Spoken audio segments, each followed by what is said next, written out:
Good evening. मैं Rupesh Kumar Mishra are के motivation में आप सभी का स्वागत करता हूँ। आज का जो हमारा मुद्दा है वो है बच्चों के पढ़ाई में कमजोर होने के कारण।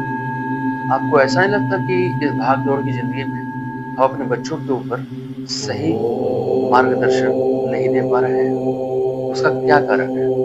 तो आइए आज इस मुद्दों पर हम थोड़ा सा बात करेंगे, थोड़ा सा आपका समय लूंगा मैं। अगर आपको वीडियो अच्छा लगे तो वीडियो को लाइक करें और अपने दोस्तों परिवारों में शेयर करें। और अगर आपको ये वीडियो फालतू लगता है तो आप इसे स्क्रॉल कर लें। बाकी वीडियो तो बहुत सारे इंटरनेट प्लेटफॉर्म पे पड़े हुए हैं, लेकिन ये जो वीडियो है मैं उन बच्चों के लिए बना रहा हूँ, उन अध्यापकों के लिए बना रहा हूँ, उन माता पिता के लिए भी बना रहा हूँ जो बच्चों के ऊपर उचित समय नहीं दे पा रहे हैं। बच्चों की पढ़ाई होने के कई कारण हैं। हम ऐसा नहीं बोल सकते कि बच्चों स्वयं उनकी ही सिर्फ गलतियां हैं, या मैं ये भी नहीं कह रहा हूँ कि माता पिता की गलतियां हैं। इसमें दोनों को आपस में एक तालमेल बैठाना होगा, समय देना होगा बच्चों को, और बच्चों को भी माता पिता के आरक्षण में, उनके सही मार्गदर्शन में और अपने शिक्षक और अपने गुरु के मार्गदर्शन में ही चलना होगा। आज बच्चों के पढ़ाई होने का सबसे पहला कारण है, मैं सिर्फ एक ही मुद्दा उठाऊंगा और वह मुद्दा है स्मार्टफोन। आज बच्चे अपना ज्यादातर समय पढ़ाई की जगह स्मार्टफोन पर समय दे रहे हैं। स्कूल जा रहे हैं, स्कूल से आ रहे हैं, लेकिन क्या मतलब है स्कूल जाना और कोचिंग जाना? मायने ये नहीं रखता है कि अब स्कूल में आप क्या पढ़ रहे हैं। मायने ये रखता है कि जो स्कूल में जो पढ़ाया जा रहा है वो दिमाग में आप कितना समझ रहे हैं। मायने ये नहीं रखता कि आप ट्यूशन जा रहे हैं। मायने ये रखता है कि ट्यूशन में आप जो पढ़े हैं, क्या वो चीजें आपको समझ में आ रही है? क्या आप उस चीज को समझने के लिए घर में उस चीज को रिवाइज कर रहे हैं? आज बहुत सारे ऐसे बच्चे हैं जो सिर्फ नाम मात्र स्कूल जाते हैं, या फिर कुछ बच्चे समय पर जाते भी नहीं स्कूल, या समय पर ट्यूशन भी नहीं जाते हैं। मैं उन सभी माता पिता से अनुरोध करना चाहूंगा कि बच्चों की हर एक एक्टिविटी पे आप ध्यान रखें। बच्चों की छोटी छोटी एक्टिविटी, चाहे वो स्कूल की एक्टिविटी हो या ट्यूशन की एक्टिविटी हो या बाहर खेल कूद की एक्टिविटी हो या उनकी सोने की प्रक्रिया हो या उनकी खाने की प्रक्रिया हो, इन सभी चीजों पर आप ध्यान दें। कब पढ़ रहा है, कब जाग रहा है, कब सो रहा है, क्या वह स्टडी को सही समय पर कर रहा है, क्या वो चीजें वो रिपीट कर रहा है घर में आके। आज बहुत सारे ऐसे बच्चे हैं जो स्कूल जाते हैं, स्कूल में जो पढ़ाई होती है उसे घर में आकर रिवाइज नहीं कर पाते हैं, जिसकी वजह से वह कोई भी विषय को अच्छे से तो बिल्कुल नहीं समझ पाते। ये चीजों को माता पिता को ध्यान देना होगा घर में। और स्कूल से आने के बाद बच्चों की जो दैनिक क्रिया है उसके बाद उसे तुरंत पढ़ने के लिए बैठाएं। लेकिन आज क्या है, आज यह है कि बच्चे स्कूल से आने के बाद अपने हाथों में स्मार्टफोन लेकर बैठ जाते हैं, जो उनकी कमजोरी का सबसे बड़ा कारण है। दूसरी बात, अभिभावक अभिभावक बच्चों के आज के समय में, इस भाग दौड़ की जिंदगी में उनके ऊपर ध्यान नहीं दे पा रहे हैं। बच्चे भी उनका पूरा फायदा उठाते हैं। वो अपना सारा कीमती समय खेलने में, कूदने में, या फिर ज्यादातर 90% 90% बच्चे मोबाइल में ही अपना पूरा समय को दे रहे हैं।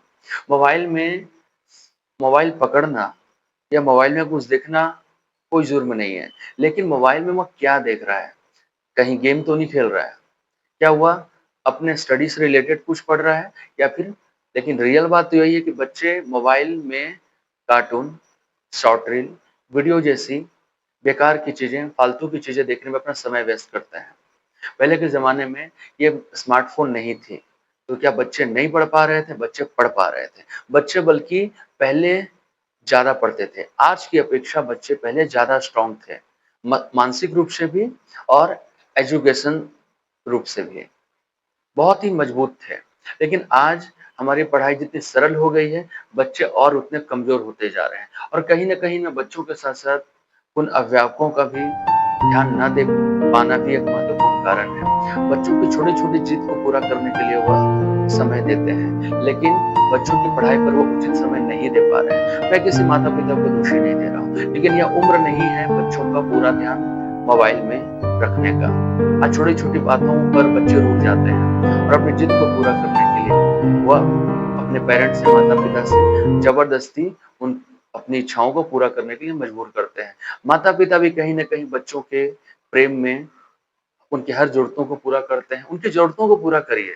मैं ये नहीं कहता कि ज़रूरतों को पूरा मत करिए, पर उनकी जो ज़रूरतें हैं, वो आप पूरा करिए। उनको मनाने के लिए बच्चे पहले रूठ जाते थे तो माता-पिता चॉकलेट देते थे या कहीं घुमाने के लिए लेके चले जाते थे। लेकिन आज क्या हो रहा है? बच्चे रूठ जाते हैं तो उनके हाथ में कोई खिलौना ना दे करके स्मार्टफ़ोन को दे देते हैं। जा बेटा खेल।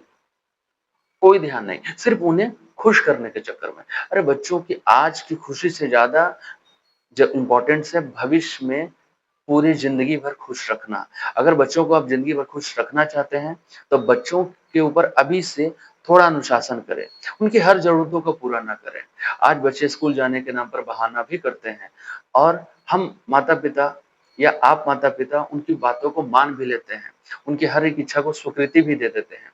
नहीं, आपको ऐसा नहीं दे रखना है। उनके लाइफ़ में, उनके एक्टिविटी में थोड़ा अटेंशन लाइए, उनको थोड़ा समझिए, उनकी हर ज़रूरतों को पूरा ना करें, जो ज़रूरी है वही पूरा करें। क्योंकि आज एक दिन खुश करने के चक्कर में कहीं ऐसा तो नहीं कि उनकी पूरी जीवन, पूरी लाइफ़ अंधकार में हो जाए। आज आप हैं, उनको आप देख रहे हैं, उनकी ज़रूरतों को पूरा कर रहे हैं।